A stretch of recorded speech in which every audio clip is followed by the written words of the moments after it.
Hello, everyone. I am here with you all. I'm coming back with Michael Dublin. He is a Green Party candidate for U.S. Senate. And we talked with Michael a couple months ago, I do believe, right, Michael? We introduced you to some of America and what you're doing in North Carolina. So I brought Michael back because we had said we would talk some more about what is happening and what some things that are going on. And we got into disparity studies, which we'll do some more of that today. But I want Michael to introduce himself again to you all and express what he is doing in North Carolina.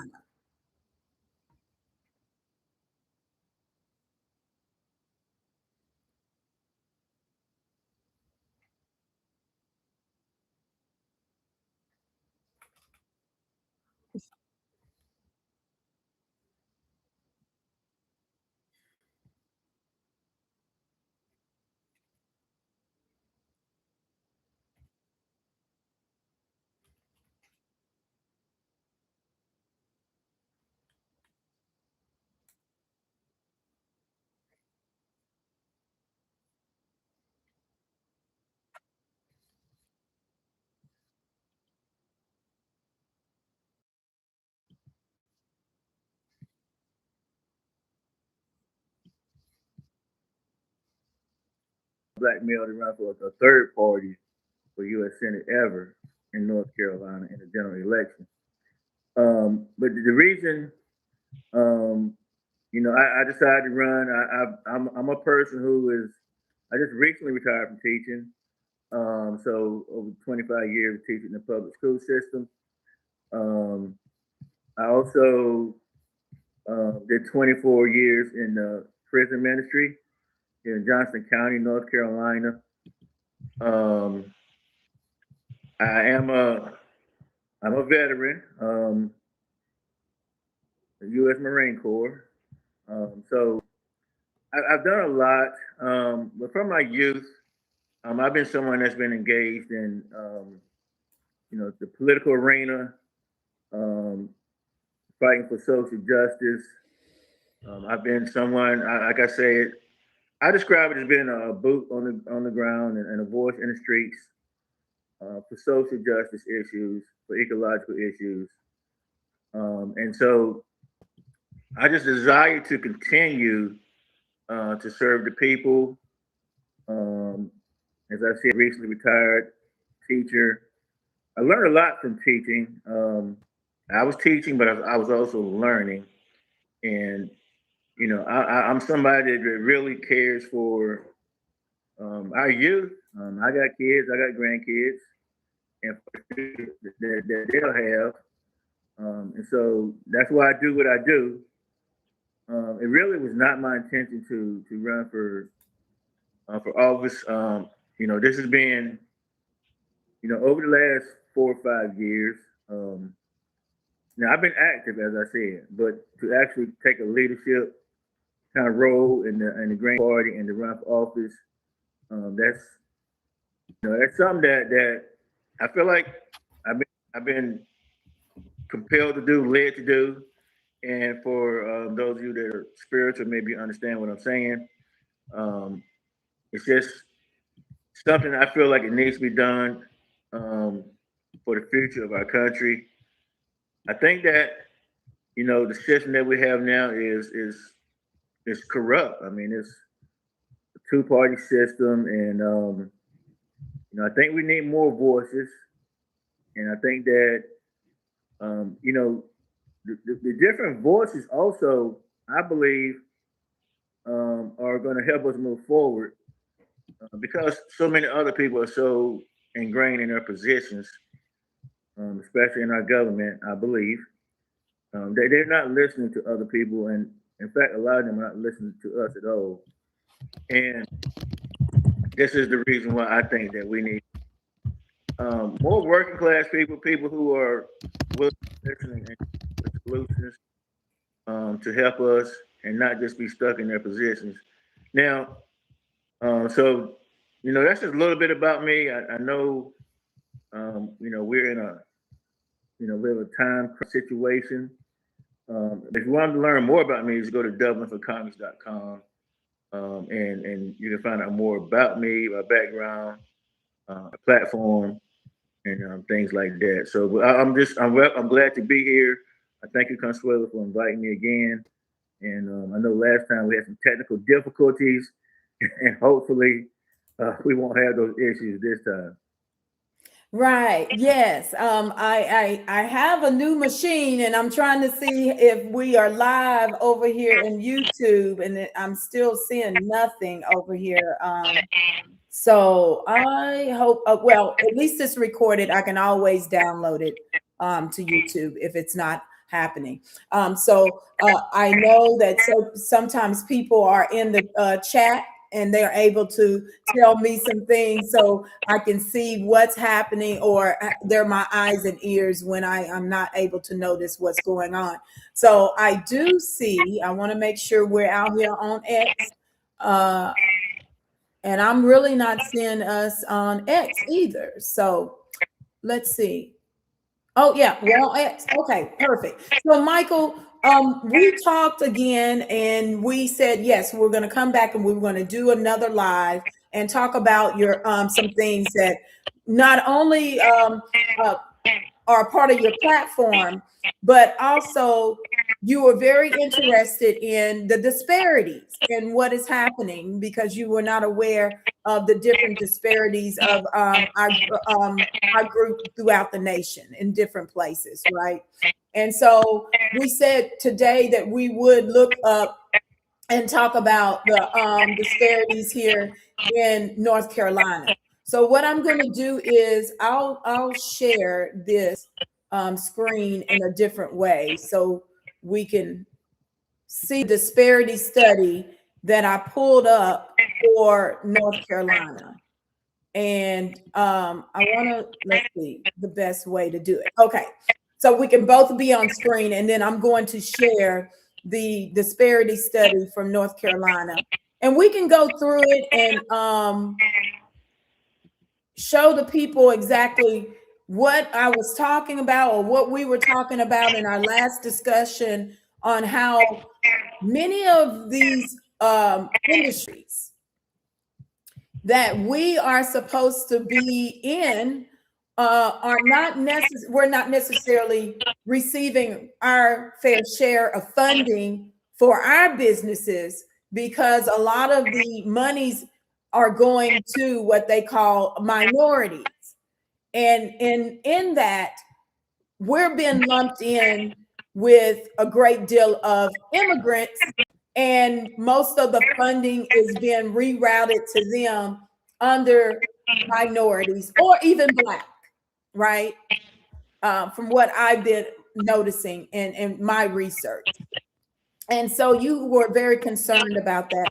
So let's talk about it. We can go through this report, we can scan through it and look at the various industries, and you'll be able to see exactly what I'm talking about. And others will be able to understand what we're talking about. So here in North Carolina, the study parameters were construction, architectural engineering, professional services. Professional services will drill down, because professional services can be a multitude of industries, right? Even education can be a part of professional services. So these numbers, when you start to look at how we are not receiving the funding so that we can scale our businesses or even develop businesses within our communities, it's very concerning. It's very concerning. So we will see how I have this on the screen, but you will see the percentages, right? You see the percentages in construction. We know we were big in construction at one point in time, right? Yeah, for sure. Yes. Okay. So if we're, it says here we're 13% in your area, in business ownership in construction, and then close to 10% or 9%. Let's go 9% in architectural and engineering. And then we're 15, almost 16% in professional services. And this is just in North Carolina. So, but then when you look at the total, right, and you'll see the breakdown of the non or total minority women business owned compared to the non-minority business owned. You'll see the differences in the funding.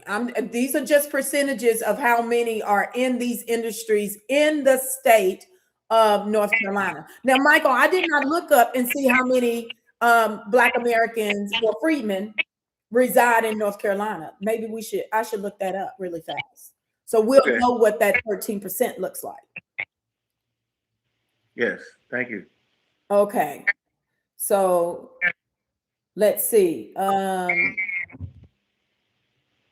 population, Black American population. And we know even in North Carolina, you have now a lot of the non-immigrant background living in North Carolina as well, right? Yes. So let's see. Okay. In North Carolina,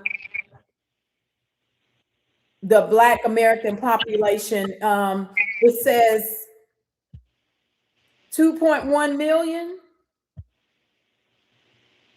So they have the biggest counties population wise is Mecklenburg County at 330,000, Wake County at 208,000, Guilford County 181,000, and then Cumberland County at 127,000, and then Durham is 110.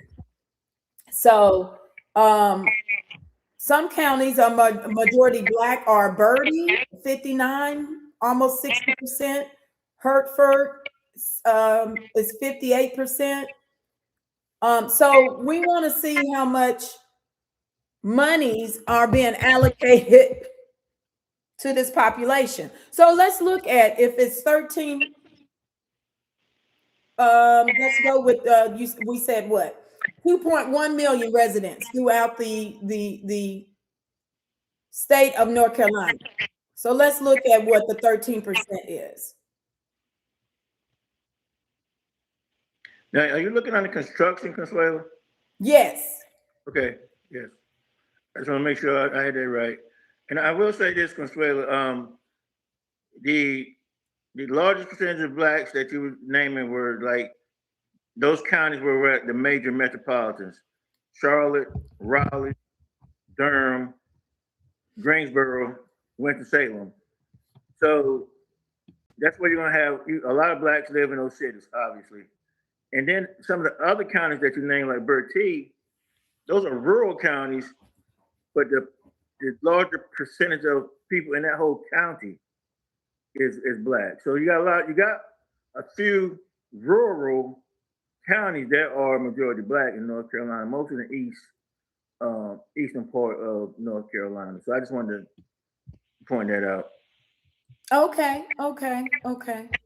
Well, thank you for that, and being able to define the different counties may be rural, so you have a majority of the population, but at the same time, there's still not development. Yes. Okay, and that's good to know, because that will be where we will want, to make sure we are helping the people. So, okay. So you see here, I just went to the next page where it gives you the minority business enterprise and the in the construction industry, and how much monies those firms or payments they receive at these firms. So I'm gonna keep going down, but we know overall there's 2.1 million Black Americans, supposedly, right? We know we can't disaggregate that data right now, but hopefully we will be in the future able to disaggregate that data So we'll be able to know who is really freedmen and it's just not Black, and where they're putting anyone under us as a race. So here we go with the colleges and universities. And I'm not sure what that availability means. Is that for construction? These beings are, I take it, bidding on these projects at these colleges and universities? Yeah, I don't know. I'm looking at the same screen, so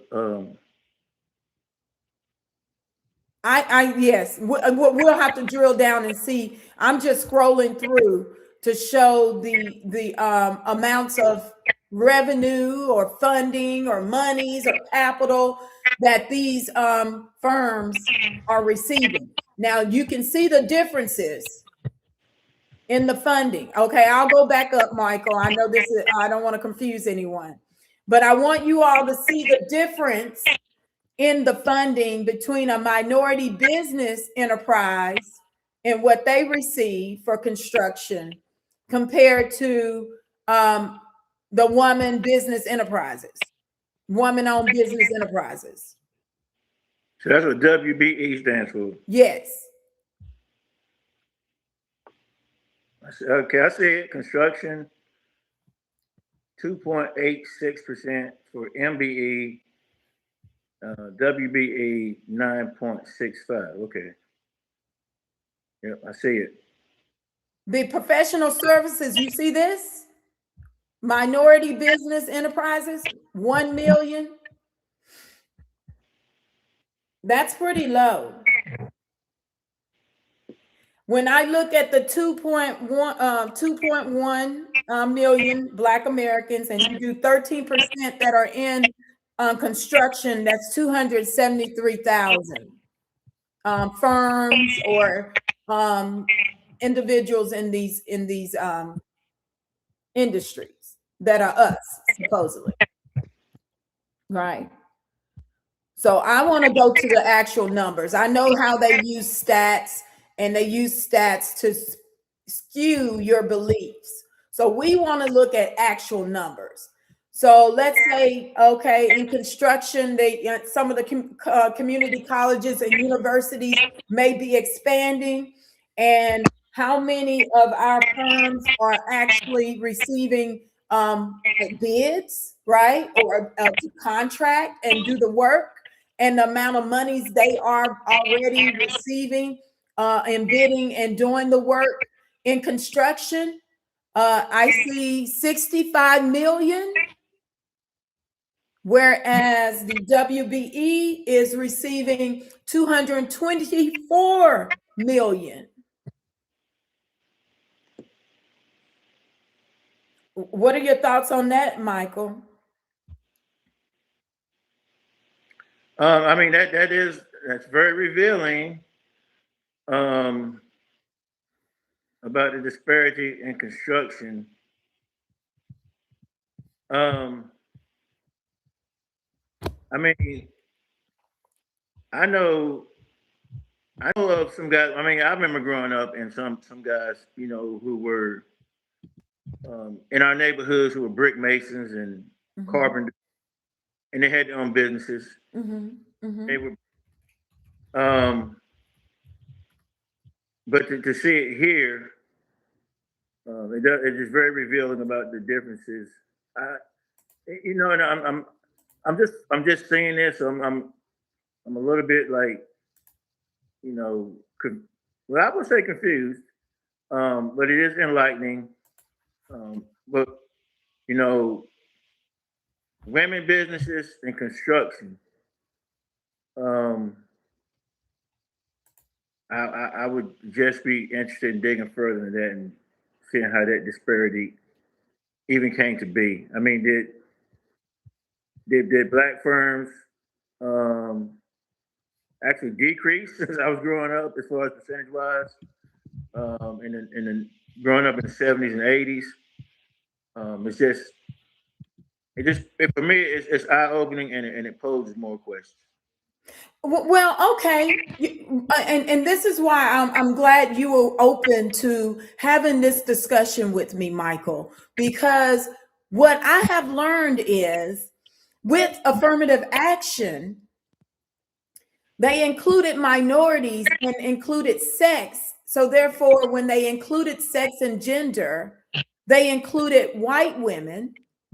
And what is really happening is white women are supposedly owning 51% of that construction company, but her husband is really leading it. He's the other 49%, right? Okay.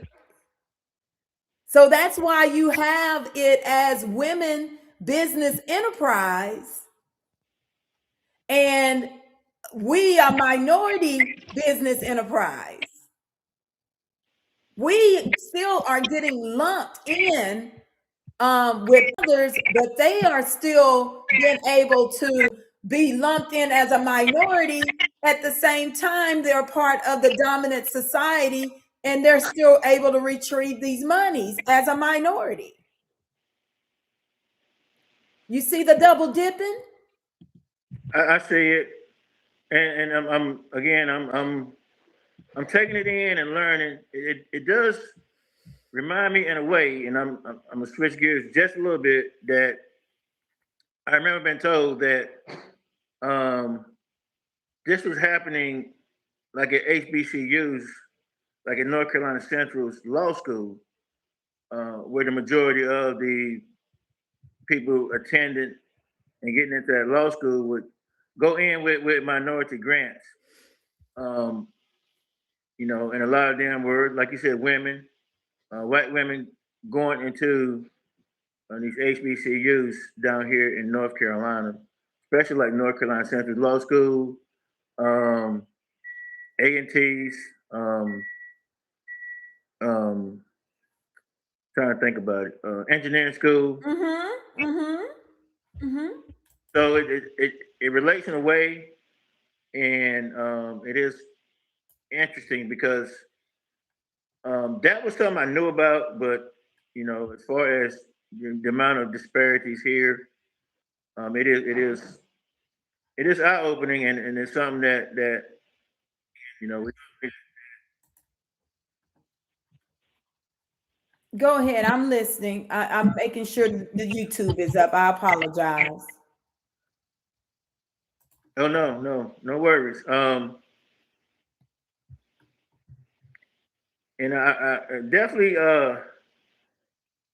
it's definitely something that we need to dig into and find out more about, and make it a part of our platform, um, for sure. Well, what I look at is they're now saying that affirmative action was our ancestors fighting for civil rights to receive the capital and the funding, right? Employment and contracting with the government. And all of what they did and fought for us is now being rerouted to others. And there is a video, I played it before. I wonder if I could find it. I might find it and see and play it so everyone can hear that I think her name is Martha Griffin is was a senator out of Michigan, or a congresswoman out of Michigan. And she is the individual that said, you know what, women should be included, white women should be included in affirmative action because of sex. And she fought the bill to include it. And so that's how we got women, sex, and gender included, because she literally says, oh, the Negro women will be able to receive all of this and white women will not. And here we are in this day and time in 2026, white women are receiving all of it, the majority of it. And this has been a study. I can find the study. It's all over, that white women are the biggest beneficiaries of affirmative action. There's plenty of studies that have reiterated this, and this is how we're seeing it live in real time.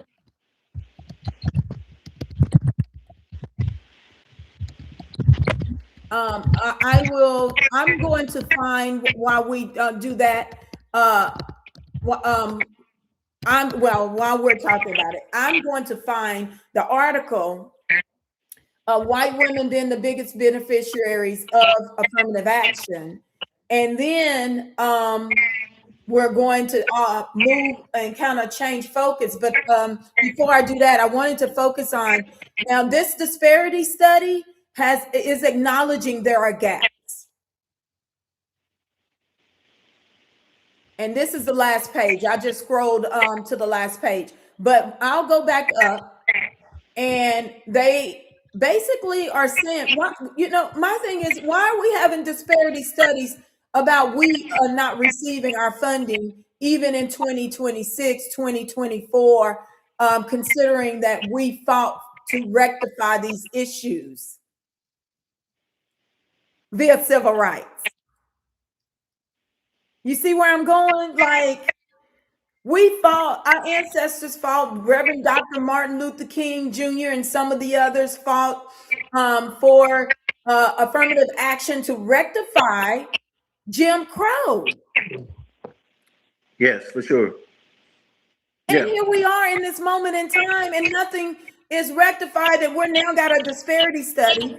And then we have the Supreme Court saying, hey, the Constitution is race neutral, so therefore we should not be mentioning race. The only beings in this country that the racial social construct was created for are the freedmen and their descendants. Right? The minorities, the other immigrant groups that have come here are now saying they're minorities and lumped in with us, and they're receiving funding because the white women can be Hispanic, right? It depends on what part of Africa. If they're Egyptian, Moroccan, right?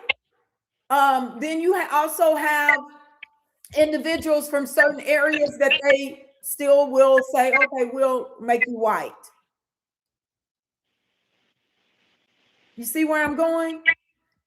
And we wonder why we now I have to say that some of, like you said earlier, Michael, some of our black leaders have done this as well. They complied and went along with and did not stand on our business, even though we elected them. We're in that right now. Yeah, we're saying that right now. We're seeing that right now. They're bought out, and not name names, but I mean, look at the minority leader in the House of Representatives right now. Does he represent us? I don't think so. Some of the U.S. senators, it's only U.S. senators. And I'm not sure if they're FBAs or not, but they definitely don't. I can't think of a one that would be looking out for us. So that fits, what you were saying. So we don't have representation right now, at least in my opinion. And if we do, it's very few, and so that's another reason why I'm running, because we need people who are going to represent the people. So I agree with you on that, Conswello. You're right. I will stop sharing. You all, again, I'll repeat. We just kind of reviewed and utilized the North Carolina disparity study. We did a general overview of it to show how even in construction, in certain industries, construction, architectural, and engineering, professional services, that we are not receiving the funding, the capital, and the resources that we already fought for ourselves. And it's been rerouted in ways, and it's going to white women and other minorities. not necessarily to our specific ethnic group of Americans. And so I want to share again an article so people will understand we are not talking off the top of our heads. We are actually backing up everything that we're saying here with evidence, documented research regarding some of the, oh, wait a minute, regarding some of the things that we're stating here. I like to make sure that you all get the facts. This is not facts over feelings. This is really talking about the real true issues and why we are in these spaces today. So I will share my screen again. And here's an article. I think one of the first articles I saw was Time Magazine put this out back in the day. But I was looking for that article. It may be such an old article that it's not coming up right now, but you can Google it and you will find out that white women are the biggest beneficiaries of affirmative action. So, and here's an article. They're using that people of color instead of, you know what? I've said I should be on the same. If this is about equality, me as a black woman, a black American freedman woman, a freed woman, I should be equal to whatever these women, white women are making and resources and capital. I definitely should have the same. I don't care about the differences in the population. Because how can you have a shortage of women in construction and at the same time the women are receiving the capital and resources for these construction projects or contracts? You see where I'm going? That doesn't balance out. So in this article, it says people often associate affirmative action with efforts to end discrimination for people of color. No, it's to end discrimination for the Black American Negro freedmen. But scholars say the greatest beneficiaries of affirmative action places white women from college campuses to the American workplace.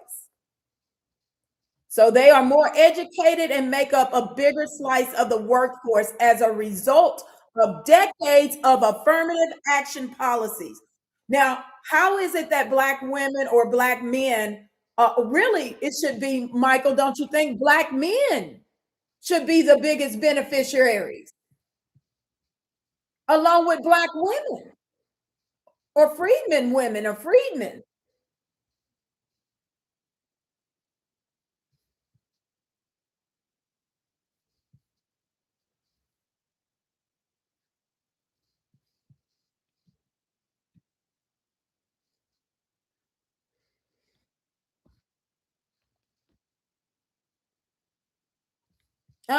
This one, let's look how old this article is.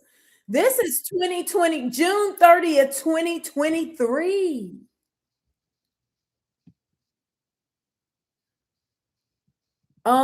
This is USA Today, and they're talking specifically about the emissions, affirmative action emissions case with the Supreme Court.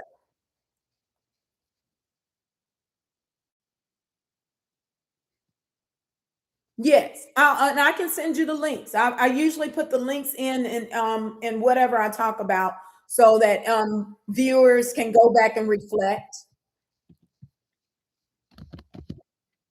Hmm. So now let's get into a little bit more about you and your platform.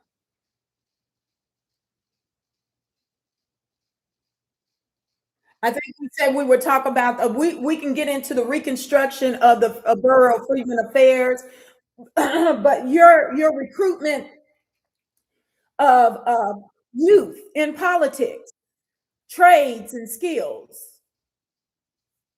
And we'll come back around to the Borough of Freedmen Affairs.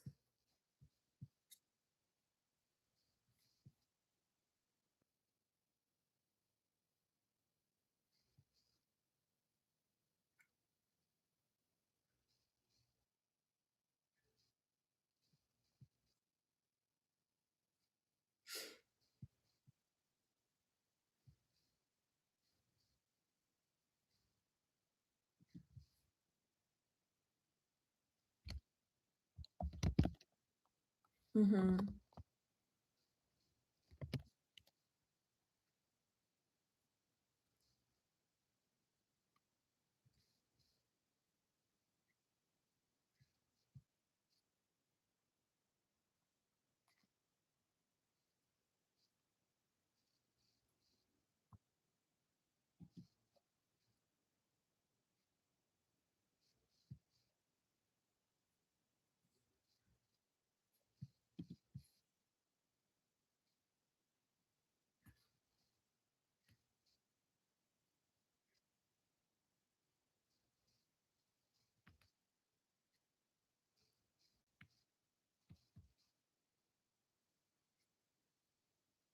Mhm.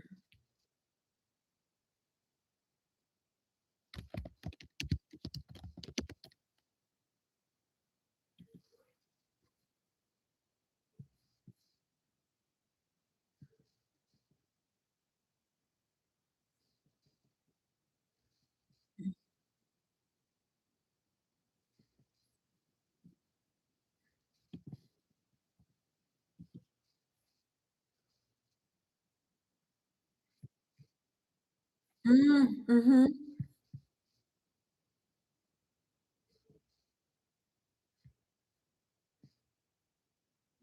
mhm,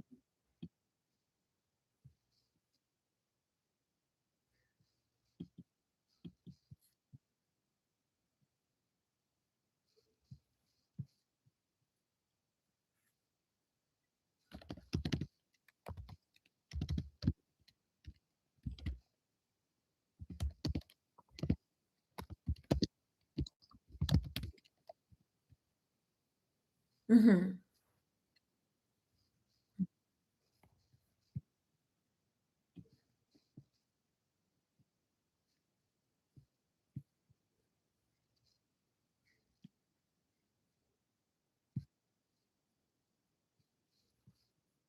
mhm,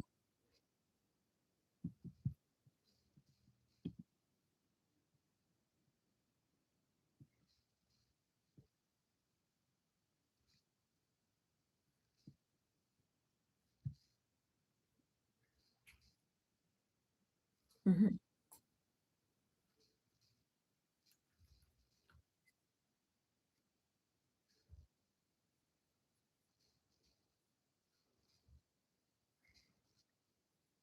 mhm,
well, okay, and I can understand. I'll say this, and I did find the clip. I'll pull it up on Martha Griffin's in a moment.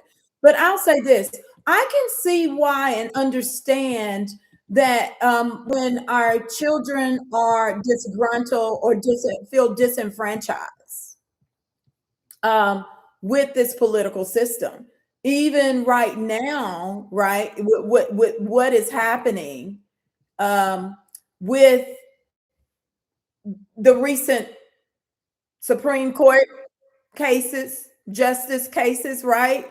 With even the if they're if they're politically active, not feeling like they have representation. Um, but I've heard many of them say, "Y'all don't listen to us. We be trying to, they be attempt to engage with us, and then they say, you know what? It's hard to communicate because of how we may not engage with them." So it sounds. I feel like sometimes we're also disenfranchising our youth, with in politics. And we know that politics, I'm sorry, I need to make sure Michael is on the screen. We know that politics is economics and economics is politics. This is a capitalistic nation. This is just how it goes. We're the wealth of this nation. So no matter what, we have to be involved in how our monies or just how the nation goes. I'm saying to people and individuals, you're a shareholder and a stakeholder here. Your ancestors already paid a price, and there's a piece of this American dream. We have a big piece of this pie. Yes, for sure. And we can't allow others to stipulate or put limitations on what we can do for ourselves, and that means we have to be politically engaged. And our ancestors and some of our elders understood that, and I don't think we're really teaching our youth that. We used to, because I Yeah. can remember at the HBCUs, we had many political activists or advocates at the HBCUs, but now they are basically eyewitness. They don't want our kids to get politically involved. They disenfranchise them in the HBCUs to not be politically involved. At least And the ones I've been to.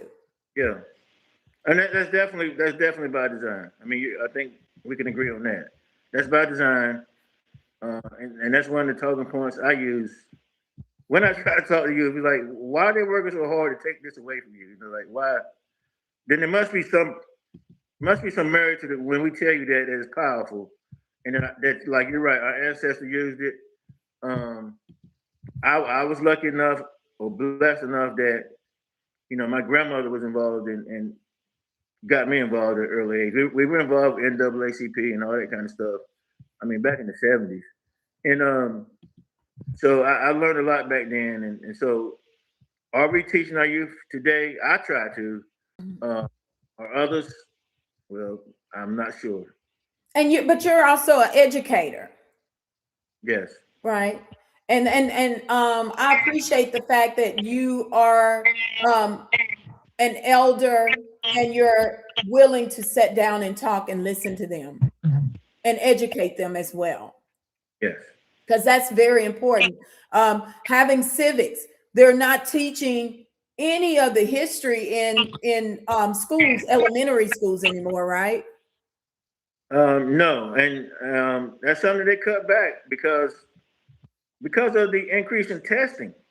I mean, the increase in testing is something that's another thing I'm against, because it's like how much time is taken away from them learning these things, because if it's not on a test in elementary school, they'll just not teach it.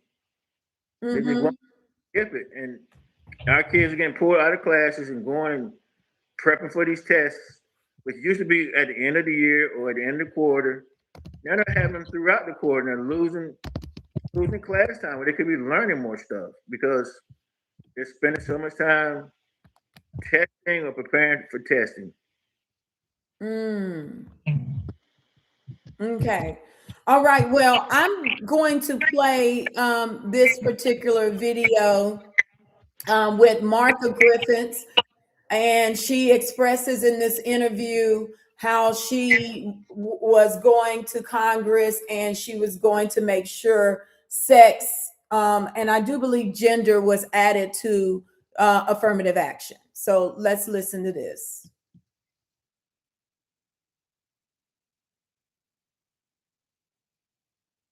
Uh, After this video.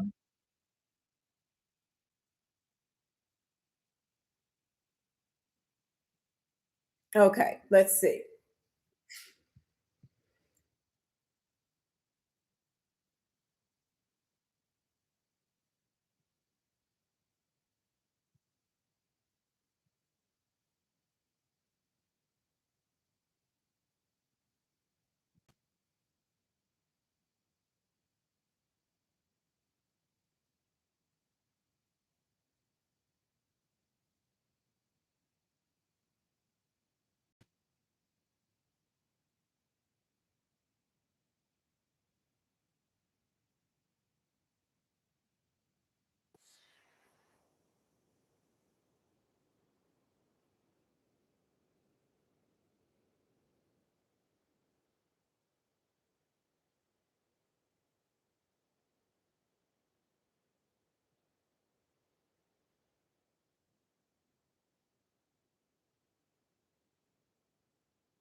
Okay, so I will stop that now. Okay. That's a lot to process. Every time I hear this video, for me, I'm like, she just said that white women didn't have any rights. How did white women not have any rights? I mean, and it took us in the civil rights movement to get white women rights. What are your thoughts on that, Michael? I'm saying that, so I would have to digest it a little bit more. That is a statement that would be shocking to me that white women didn't have any rights. Um, that is a shocking statement. Um, and the fact that even in the discussion, she kept cutting the other women off, the younger women. Um, Kind of ties into us not listening and just making her having her mind sort of make a point. But yeah, that is kind of a shocking statement. Um, Because didn't they rescind black men's right to vote to give it to white women in the 1920s? I remember that in the 1920s, the women got the right the federal vote with the 20th Amendment, passed in 19, I believe. Yeah, Um, 1919, I yeah. think. I'll look it up. Um, and a little known fact is that gave women the federal right to vote, but women in other states already had the right to vote. Women, especially in like some Midwestern states, because there was a woman in the U.S. House of Representatives voted in, I believe, in 1916 from either Montana or North Dakota, one of those states. Um, before the night before 1919. So they gave women the federal right to vote. And North Carolina didn't ratify that until 1971, I believe. Um, but women had the right to vote in North Carolina, but North Carolina didn't ratify it till 71. I believe that's correct. Mm. Well, the Constitution gave them the right to vote under the 19th Amendment. Sure. And she's talking about the 14th Amendment has nothing to do with white women. Yeah, I mean that's a shocking statement. I don't know why she said that. Was this just propaganda? Um, but it's something I would have to look more into because I don't. It doesn't wash with me. Mm-hmm. Um, at first blush and first hearing that because I don't think that's true. Mm-hmm. But I would have to do more research. I don't think that for her to make a blanket statement like that. Um, Again, I don't think it's true. Right, right. Well, I put on the screen 1919. This is documented. The 19th Amendment to the United States Constitution was passed by Congress, granting all American women the right to vote. While it was designed to benefit all women, white women were the first to fully benefit from its ratification because many states still excluded women of color from voting rights. 100% correct. Yes, it gives Tennessee becomes the 36th state to ratify it, making the amendment a part of the Constitution. And August 18, 1920. it passed by one vote in Tennessee. Yes. Yeah. So I'm just saying, you all, what is this like? They've been oppressed. That's my problem, and they're with us in the affirmative action. Anything that stop us from getting ahead. Okay, that's what I'm saying. So now we'll move into the Freedmen's Bureau and reconstruction and reestablishment of the Freedmen's Bureau. So let's talk about it, Michael, before we shut it down.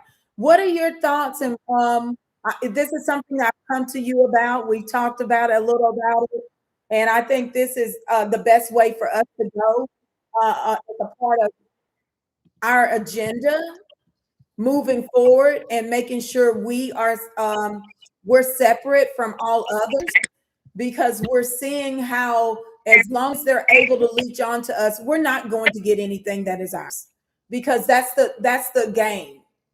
That's the play, right? Keep the freedmen from wealth in any way, shape, form, and fashion. But guess what? No one can leech onto us when we say freedmen.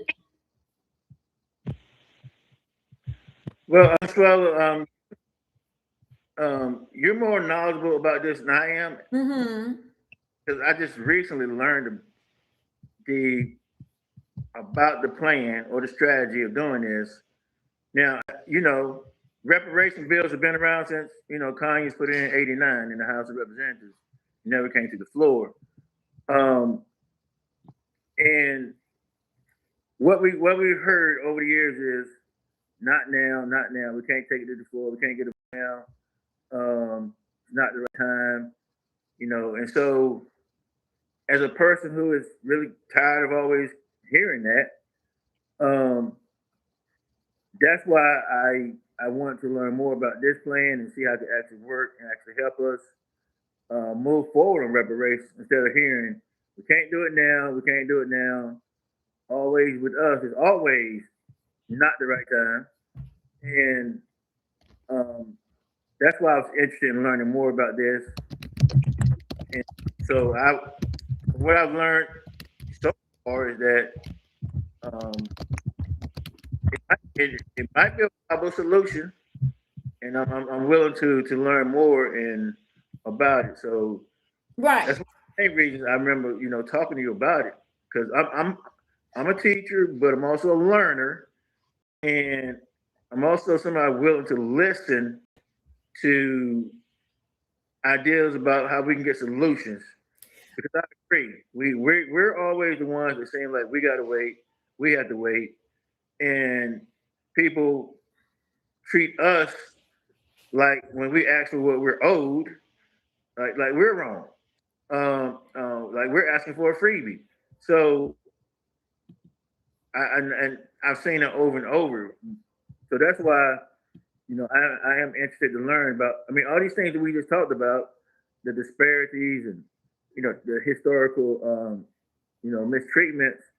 So I'm willing to learn about how um, instituting.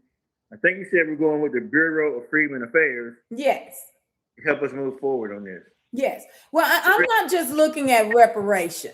I'm looking at us having equity and sustainability as shareholders, stakeholders, and patriots of this country. So I'm not looking at reconstructing and reestablishing the Freedmen's Bureau or Bureau of Freedmen Affairs as a part of reparations. No, I'm saying that this is us making sure we delineate and ethno-aggregate, aka separate from all others, and making sure we retrieve what is ours, that is of the American pie. And when we do that, I do believe we will see an increase in us being able to do certain things in our communities, make sure we build more businesses and have the capital for our businesses to continue to move upscale or even provide certain things in our communities that we know we've been stifled from, and it's ours. But it's been, again, all of our equity and sustainability has been rerouted and now transferred over. Our wealth is being transferred to immigrants, legal or illegal. To me, this is why I started the petition to reconstruct and reestablish, because when you look at the Native Americans and the tribes, they have their own. And no one can just go and take what is theirs any longer. Right? So when you look at how they have the Bureau of Indian Affairs, we should also have a Bureau of Freedmen Affairs. That's where I'm at. And then we will most likely, for us, we're not native tribes. But when I say that, I mean that we're not the same beings. We have literally a lot more at stake in America or equity in America than they do, because they were sovereign nations on this land at one point in time. They did. We built. There's a video of the Cherokee chief admitting that we even built their areas,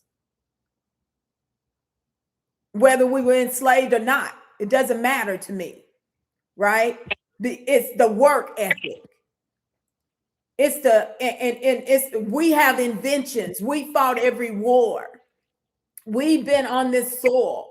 There's no reason for us, to me, to be sitting here in 2026 still fighting for things that are naturally ours, unalienable rights, our property, and we're being displaced like we are the immigrants, and our wealth being transferred to them.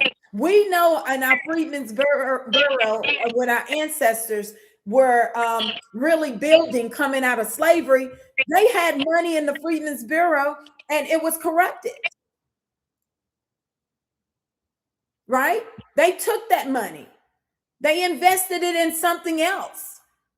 And then our ancestors lost their wealth. There's always this wealth transfer where we are left out of it and we're the ones doing the work. We're supposed to be rewarded for our work, right? Isn't that what we teach? Isn't that universal law? Yeah, we teach that. Conswello, let me ask you this, because I do have to go. Okay. how can a candidate for the U.S. Senate from North Carolina help move this forward? Oh, that's a great question. I really appreciate you asking that question. I think you can definitely help us move this forward. You get him into that seat, and then you'll be able to talk with others in Congress and help them to understand and first of all, educate them, because many of them I've been lobbying, they're not educated on freedmen. Some of them don't even want to talk about it, which means that you don't want to talk about what actually happened in this country. Slavery, chattel slavery, or they'll say, I've heard many immigrants, and we have many immigrants in Congress. I wasn't here. My people didn't do that. Well, you're still here in America, so you got to take the good and the bad. But with that, being able to talk and speak with those individuals to actually push the bill. Maybe you can create the bill and work with other senators in Congress on the bill. I know I'm already working on a bill proposal for a bill with the president. We could join team. We could have more of the advocates and grassroots join you on that journey to push the bill as well. You see where I'm going? Because this is what I think, and let me say, I do hope that the rest of the community and the rest of our demographic can see the vision and understand that as long as we stay in these other spaces, what we're doing right now, we will not receive a wealth transfer. We're already seeing it happen right now, right? We've been experiencing it. So having you there to advocate for that bill and to really put it on your platform, I think that would be awesome. And this is on a federal level, not a state level, a federal level. So then the offices will be reconstructed and reestablished throughout the U.S. Now, mind you, Michael, there's offices for new Americans. Did you know that? Offices of what? New Americans. I'll show you. I know you got to go, but I'll show you. There are offices for new Americans. They never, ever had to pass a bill. First of all, I will show people that we do, the native tribes already have offices of Bureau of Indian Affairs. I'll show that to everyone so they will. Once again, I'm not speaking and just talking and spreading any kind of propaganda. I'm speaking facts. They are part of the federal government. The Bureau of Indian Affairs is a part of the U.S. Department of the Interior. And mind you, the native tribes were not officially citizens of the United States until 1924. And they did create the Bureau of Indian Affairs in 1998. But before you go, Michael, I'm gonna show you. I'll go ahead and type it: offices of new Americans. Anybody out there, you can go and locate this. They're all, look, I want you all to see when I type that into my browser, look at where all of these offices of new Americans automatically come up. You got New Jersey, New York, Delaware, El Paso, Texas, Nevada. They're all over the United States, Chicago, Illinois. And I'm going to shout out Mark King Carter. He woke us up on this. Out of Chicago, Illinois.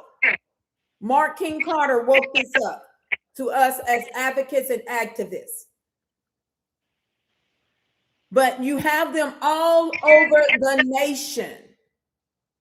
New Americans, Department of State in New York. Office of New Americans, Miami-Dade County. Offices of New Americans met with Biden officials to advance their agenda. Colorado. You see where I'm going, Michael? Yes.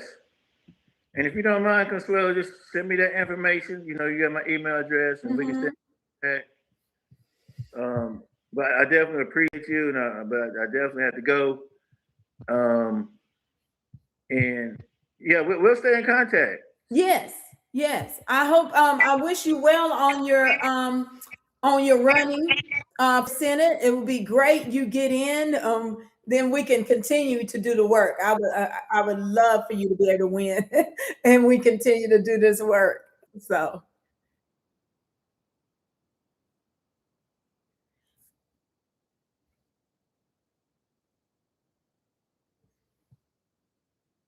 Okay, and I'll put that out there as well. Your link. Okay. All right. Thank you. I appreciate you. You too. Bye bye. All right, you guys. That was my special guest, Mike Dublin of the Green Party. He's running for United States Senate out of North Carolina. We see how we can team up and collaborate with one another and push these bills so that we making sure that we are specifically targeting or representing freedmen and any bills going forward, any for us, specifically for us. So before I shut down, I did want to get into some things. I'm going to make it brief because I wanted to do that with Michael, considering he'll probably be back. Well, he wins, he'll definitely be back on Let's Talk Politics. But I wanted to go over some things because he said that I enlightened him the last time we had our interview or discussion. And he was not aware of some things about the disparity studies regarding our demographics in all the different states. And so that's what he was saying. I'm educating him on some things. So that's good because then again, he can now take this information and we can work to solve our problems, right? And we have solutions to these issues that we're experiencing, not in just one state, but throughout the nation, as far as disparities are going, when you look at the disparities. Now, I have not been online or have not been here to hold a show lately or recently, and I did initially wanted to hold a show regarding the Supreme Court and the birthright citizenship, right? So I know I was shocked with the whole ruling. It was, for me, I was like, that's totally off the beaten path. Where did they come up with that from? So I am in agreement with Clarence Thomas. Something they created, something that wasn't even there. And now they're saying, or the president is saying that, you know what, he's going to file an appeal that he may in 25 days they'll go back and they'll go and review some things. So that's now ongoing. So again, the whole 14th Amendment interpretation and clarification has now been changed. Well, not changed, but they created something to me that wasn't really there in their decision, in their opinion. And I am still reading over, I have so many things to do, but I'm still reading over Clarence Thomas's 91-page opinion, that he's like, oh, this is crazy. Well, he didn't say it, but I'm saying it for him. It didn't add up, right? And now with the president, he saw, I'll play it. Let me play the video of what the president saw and what initiated him saying, wait a minute, we can't keep doing this birthright citizenship in this way. When there was I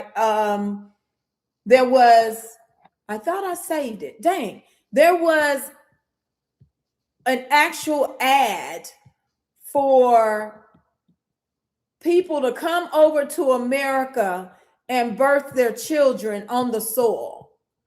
And it was out of Texas. And that's what ignited Trump to say, no, we're not going to keep doing this. I'm going to go ahead and file the appeal. We don't know if it will go through or not, but it's just sickening in how they're now saying that you can just be an illegal and have a baby on the soil, and the baby is all of a sudden a citizen. But mind you, the parents aren't even a citizen. Yeah, that's human trafficking to me. That's human trafficking out in our faces, and they're saying, trying to normalize it like it's no big deal. That's the way I see it. It's human trafficking.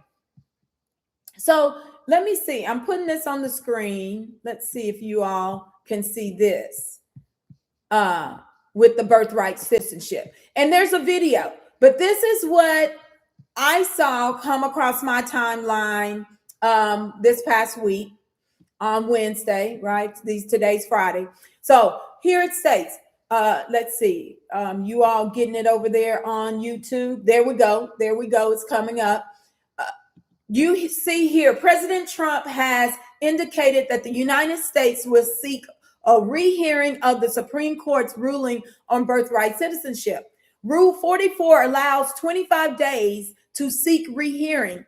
It requires the support of at least one justice from the majority and is rarely granted. We already know Clarence Thomas coming in for the clutch is going to say, yeah, let's do it. I support it, because his opinion is already scathing.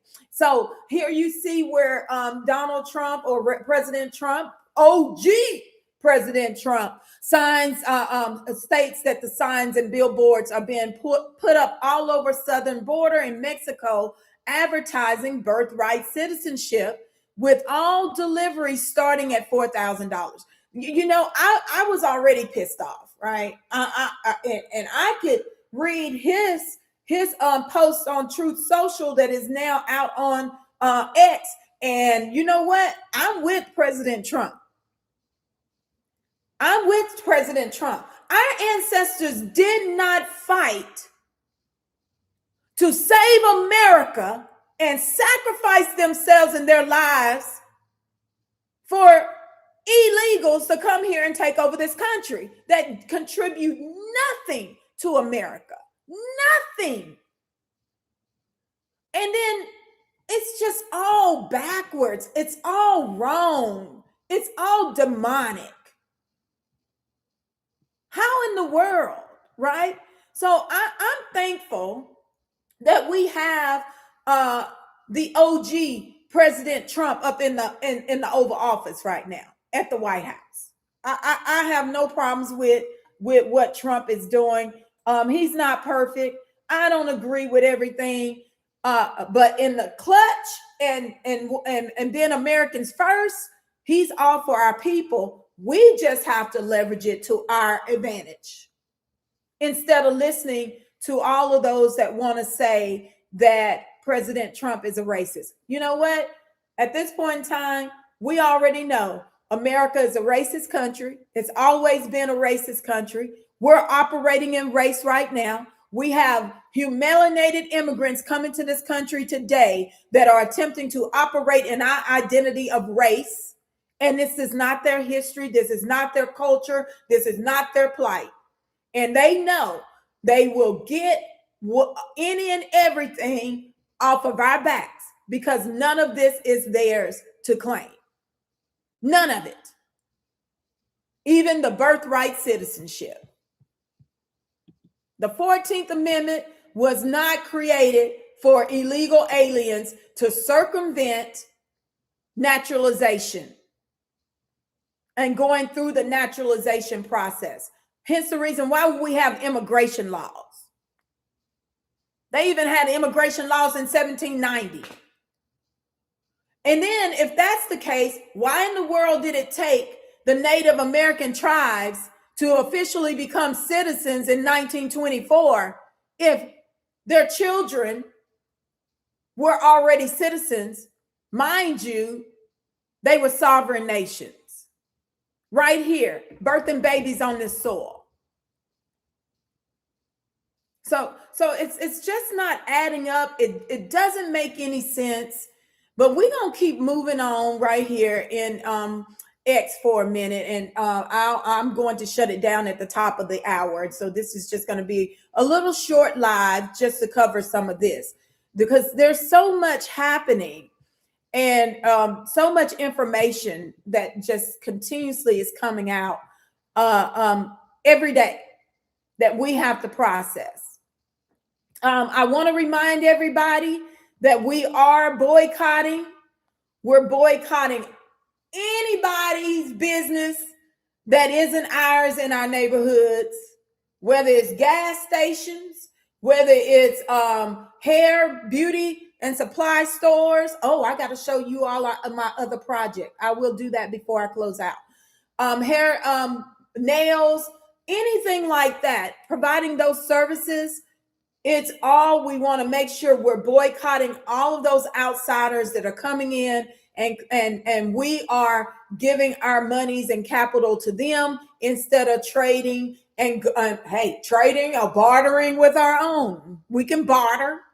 There's nothing wrong with us bartering with each other, right? So I want to definitely play this video about now this is in Texas. So I want to play this video, and then we're going to get to another video that I was shocked to see on ABC, and how deeply entrenched we are and integral to America. Okay. So let's play this video. Correspondent Brooke Taylor has got the latest for us tonight. She's in Dallas. A Texas hospital facing backlash over this Spanish-language billboard in Mexico near the southern border. The Mission Regional Medical Center promoting, quote, birth packages in South Texas. The prices advertised are well below the national average price for childbirth, according to an independent nonprofit. The billboard also directing expectant mothers to, quote, havemybabyintexas.com, a website that has since been taken down. Following uproar from Republicans, the hospital pulled its 2 billboards. No American citizen, no American corporation should be trying to sell American citizenship. It's absolutely abhorrent that anybody would do this. Now, Governor Greg Abbott is directing the Texas Health and Human Services Commission to investigate whether the hospital violated any state laws, writing, quote, American citizenship is not for sale. The hospital says the marketing campaign was removed because of the, quote, potential for unintended misunderstanding. A spokesperson tells Fox this began in 2021, but could not say exactly when the billboards were installed, sharing, quote, like hospitals across the country and throughout the region, we share information about the healthcare services we provide. We do not support or facilitate any unlawful activity. It comes just days after the Supreme Court rejected President Trump's effort to end automatic birthright citizenship. Democrats applauding the decision, while Republicans are pushing back. It's disgraceful, and I think that it's deeply insulting to every single American. American citizenship is worth far more than $4,000. And following that ruling, the Justice Department said that it is going to prioritize prosecuting tourism schemes across the country. John. More on this with the panel tonight. Later on. Thanks, Brooke Taylor, for us. All right. So I wanted to show that is actually happening and give you all a reference of what is going on with the birthright citizenship. Once the ruling, they said it's been up since 2021. Maybe, but maybe not. Okay. So we already know some strange things are happening in our United States government.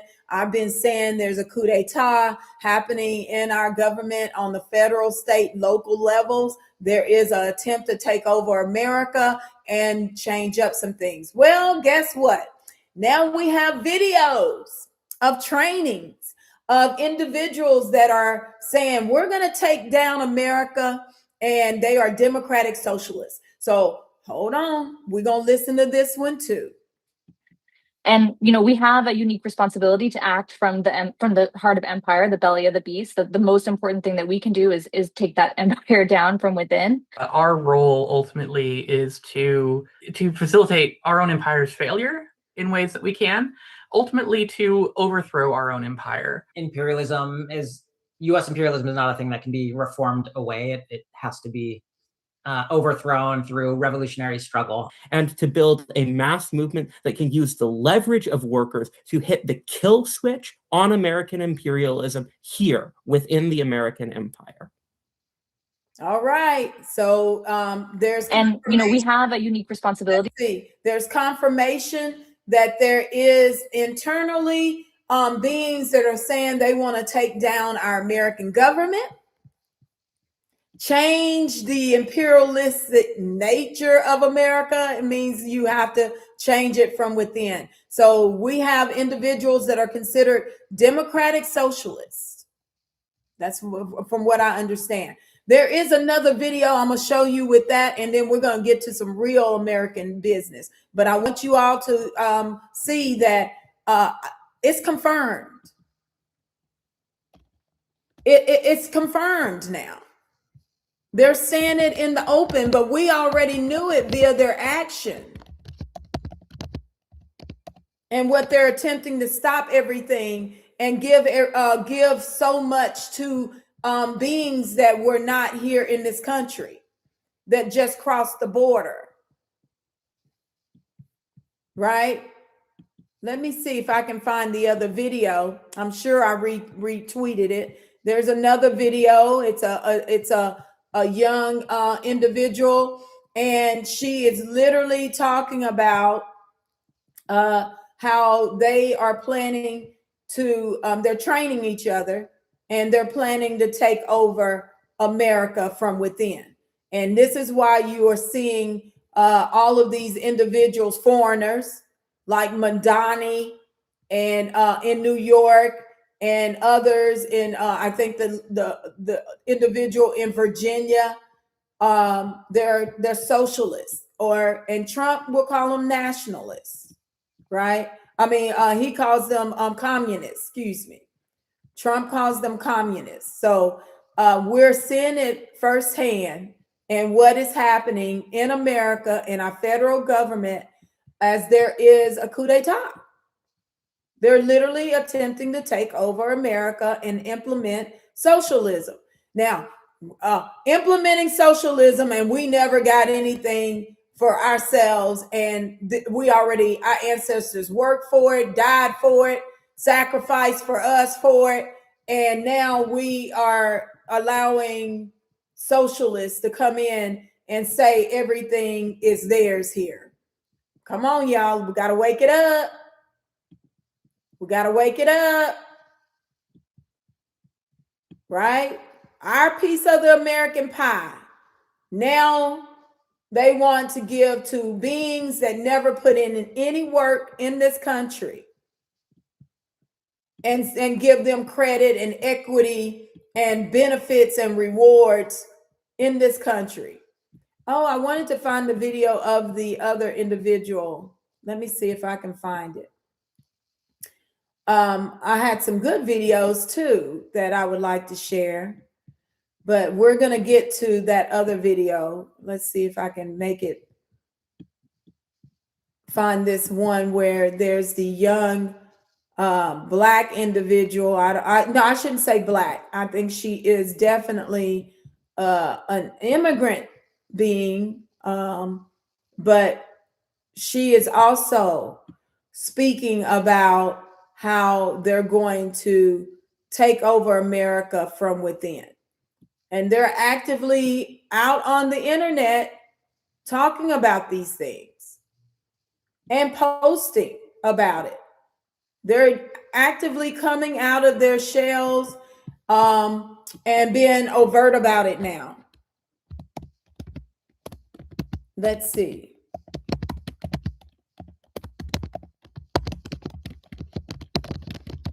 I'm going to type and see if I can find that one video.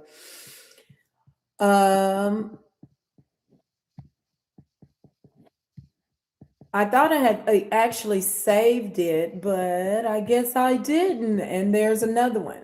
Okay, and there are all kinds of socialist organizations in America. I'll just share my screen on this and show you all how many socialist, democratic socialist organizations are now coming out and showing their faces. And literally, they're saying this is what we're going to do. So it's very important for us to be active in politics right now. It's very important. And it's very important for us to get our children involved, or our youth involved in politics. So here we go. Terrifying. They're talking about it here. I'll play this video just so you can hear. Our goal. Who is representing people of America on the Hill? They want to eliminate the U.S. Senate. They want to replace the president and the U.S. Supreme Court with an executive and judiciary chosen by a subordinate to Congress. They want amnesty for all immigrants, and they want to defund the Department of War. This is according to a source inside the DSA. Yeah, but the main point is that there was this massive talking point that this is just liberal states and, liberal districts where this is happening. I'm sorry. This is happening all across the country. And they have some platforms that a lot of young people and a lot of people that have grievances with the rich are going with. It's anti-American, it's anti-Jew, it's anti-Israel, it's anti the foundation of how this country was built. They believe that our country is deeply flawed, and they're winning. So you got to have a Republican Party that speaks truth to power on all of it. They don't even want the police. They don't want any borders. One candidate said, I don't care if they committed a crime and they're a legal immigrant. You still should not be able to deport them. So we're not talking about reasonable people, but you got to make the case because these young people are showing up to vote. And the college educated, I know there were some headlines about us talking about the other day, but these college educated people have been indoctrinated and they're not rational. They don't understand the markets. They don't understand any of that. They understand this new world order and they're voting for this as well. So we got to start focusing back on the college campuses again. And some are framing this as sort of a east to west wave. It's not. It is a tide rising all around us. These candidates have been erupting, have been fomenting all across the country. You're absolutely right. Starting with college campuses, city councils, mayors, district attorneys, etc. So they are all around you. They are all around us, and it is abjectly frightening. Great points. Great points, right? They're really on it when they are speaking about this is happening and erupting all over the United States of America. It is not just in one place or one space. So I'll stop sharing because I'm going to go to something I think is really, before I close out, I loved when I saw this. And then we're going to go to one more video that I love that too. And I was shocked to see that they literally had acknowledged some American history all of a sudden to show that America was not built by immigrants. So we're going to get to that video. First, we're going to get to these children out of Chicago. Fabulous, you all. I have to highlight them. I have to highlight these young individuals and the elder that has been doing this work for he was 92 years old on the stage with these individuals, but he's been doing this work for 67 years. So I have to play this video and show you all that, you know what? We are magnificent beings. We're great people. And to be able to see our youth, just rise to their true capabilities and be able to see them grow into these fabulous and wonderful beings where change can happen, or they're showing others how they can how we can even make change happen. And what I mean by that, being consistent, being determined, motivated, and positive. So this particular video brought me so much joy and so much happiness, considering when you see what is happening in Chicago.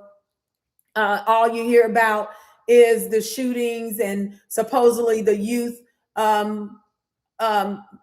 killing one another and things of that nature. When I saw this video, I said, oh yes, I definitely have to play this video. And I'll do a longer live and more political live where we're talking about some things that are happening. So let me see, where's that video? I just had it. But again, you all, it's me. I thought I saved them or bookmark them. I guess after a while on bookmarking, I'm not sure what happens with, oh, here we go with some of the information. But I want to show you all this. This is straight out of Chicago, right? Chi-town on the map, always. Let's see this. This is beautiful. And they were on national television. Let me see. Is it coming across over there to the YouTube channel? And then I'll play it. Well, it's a little behind. Oh, there we go. Okay, we're gonna play it now. So we can. All right. Okay. That was a beautiful video, and Jesse White Tumblers out of Chicago, Illinois, and the elder, right, 92 years old, been doing that work. 67 years, you all. This is what I'm talking about. Our people can fly. There's a book literally that says, I'll find that book. Oh, okay. They gave me an error on YouTube because the videos technically belongs to someone else. Oh, and they cut my for policy. Oh, shoot. I done got nipped on dang YouTube. Oh, snap. Let's see. My YouTube was suspended, y'all. Okay. I'm gonna keep doing this. Let's see. Let me see. Okay, I think I'll be able to download from X. But okay, all right. So let me go ahead to the. I don't know if this other video. I might get flagged for this other video too. Then because this video is on ABC News. So let's see if I get flagged for this. But I'm on a roll. Why not? Oh, okay. Here's the video of the other individual that is talking about socialism. Let's see. We can play that one. I already been nipped on working class. YouTube. A foundational step in the socialist reconstruction of society would be the creation of a new constitution. The current U.S. Constitution was drafted by the U.S. slave-owning class, and it enshrines the rights of capital.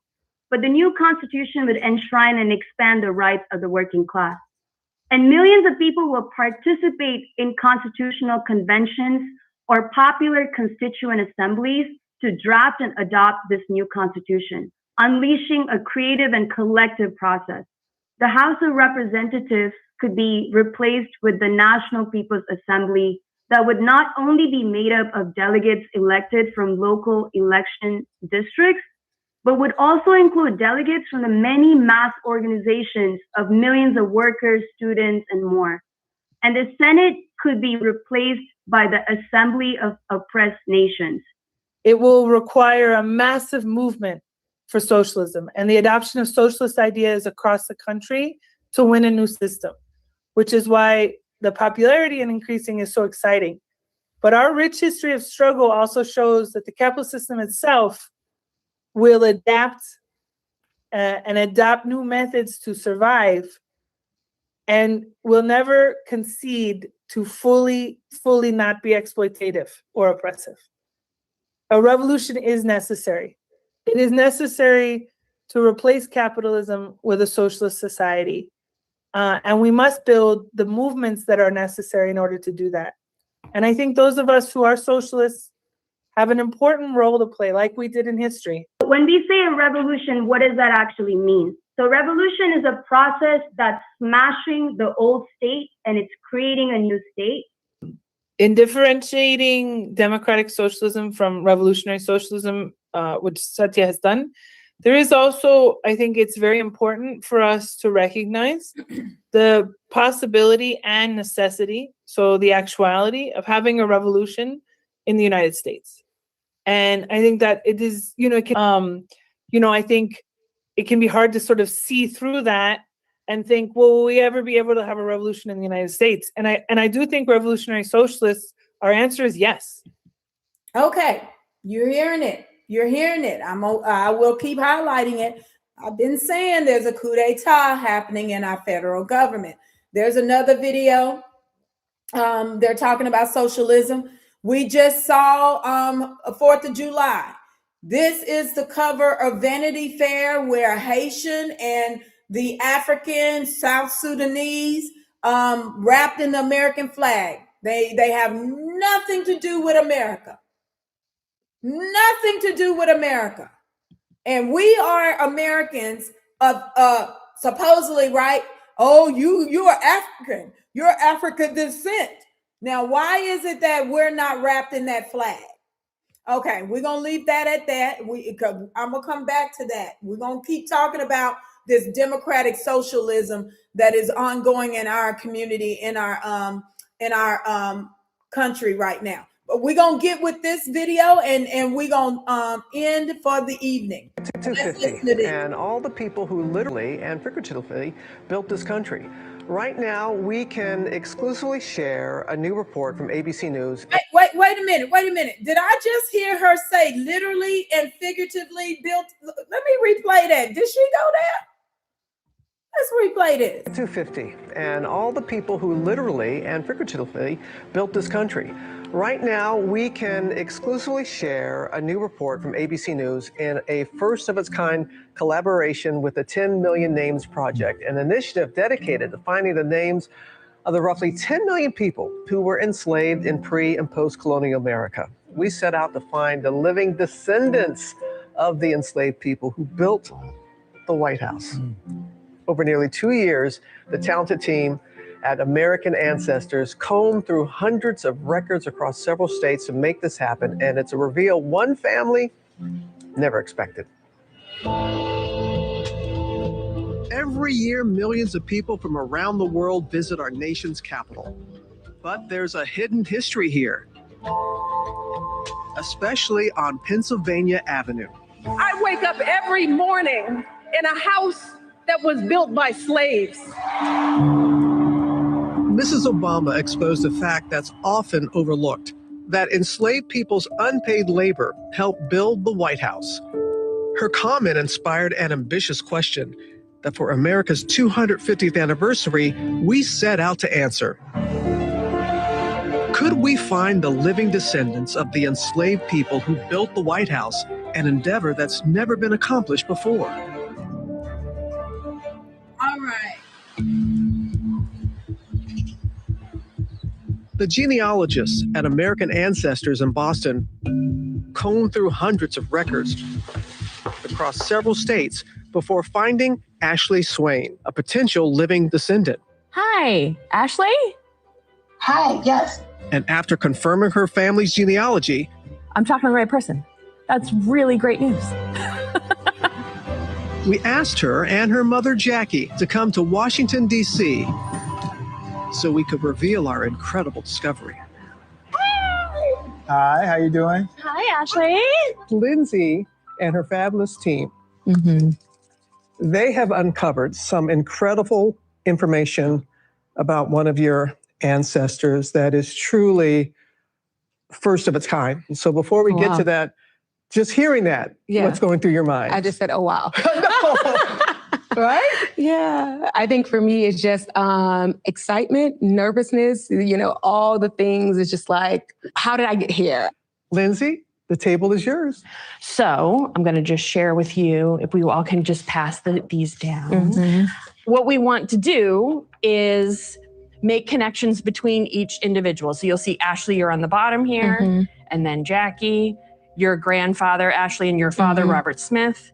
This generation, James Peter Smith and Beatrice Marie Hicks. This is your first great-grandparents. Your second great-grandparents are James Hicks and Fanny Rome. Your third great-grandparents are William Hicks and Sarah E. Ambush.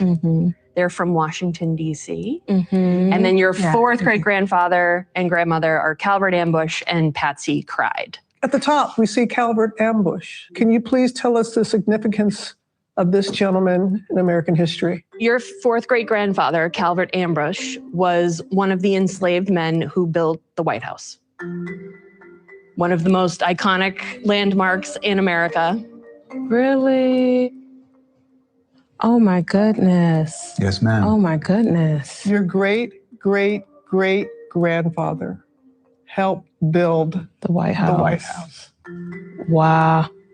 And a little teary-eyed. To know that you have an ancestor my that goodness. has such a significant role in our country's history. Yes. Is this a first for a genealogical organization to be able to link a living descendant to an enslaved individual like this who worked in the White House? Yes, this is the first time we've been able to make the connection. It's incredible that the two of you are sitting here with me. I've been looking for you for 2 years. Vince, I want to bring you in on the conversation here. Just give us the historical context. We know the original White House begun construction in 1792, but then after the White House was burned in 1814, in 1829, President Andrew Jackson had the North Portico built. And that's when we find Calvert Ambush employed. Oh my goodness. Calvert Ambush, a name reclaimed, an ancestral family connection restored. We chose the Octagon Museum as the location for the reveal because of its connection to their ancestor story. Professor Vince Brown took us to the basement where the original slave quarters from the 1800s are still intact. Calvert Ambush's story doesn't end with slavery. He was freed. He was emancipated by another former slave named John Freeman, who was his uncle. And John Freeman lived in this house when James Madison was president, in this basement. The Bill of Sale and Deed of Trust records show that John Freeman took out a loan for $620 to buy his nephew's freedom. And that was a lot of money. That was a lot of money. So when you talk about family, taking care of family, that's it. People struggling, right, to better their condition, this is that story. Oh, wow. Now, after discovering how their ancestor contributed to its construction, Ashley and Jackie are seeing the White House and its grand North Portico for the first time. It feels unreal. It feels unreal. I think just even looking at it and understanding more of the history behind it. I feel it right now. I got the chills. I won't walk past it again either without stopping here thinking about him. All right, you all, I'm gonna end the live on that. I think today I went all in YouTube. I might get suspended. We'll see. They say I might have some copyright. So I went ahead and went all in with both of them at this point in time. What do we have to lose? One of them is about our people still doing this work and our youth out there flying. Literally flying. That's the good stories. These are the good stories. This is the history that brings us and makes us integral in America, right? So this Democrat, socialist, or whatever's happening, that's not down. I'm not down for that, you all. But anyway, I am going to end. Again, this was a brief live. I'll come back again probably in a couple of weeks. Oh, one more thing. Let me see if I can put this up. We are definitely on a path of I teamed up with some other Black American freedmen women, and we are very excited about our project. I got multiple things going on, you all, but please, I'm asking for your support.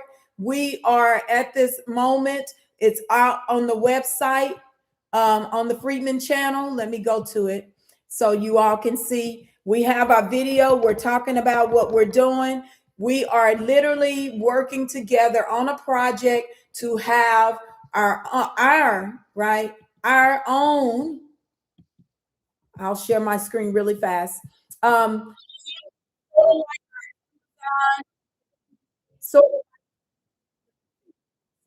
Sort of like our Amazon, but it's healthcare, beauty, wellness for our people. We're crowdfunding, and I want you all. Let me see. I don't want that one.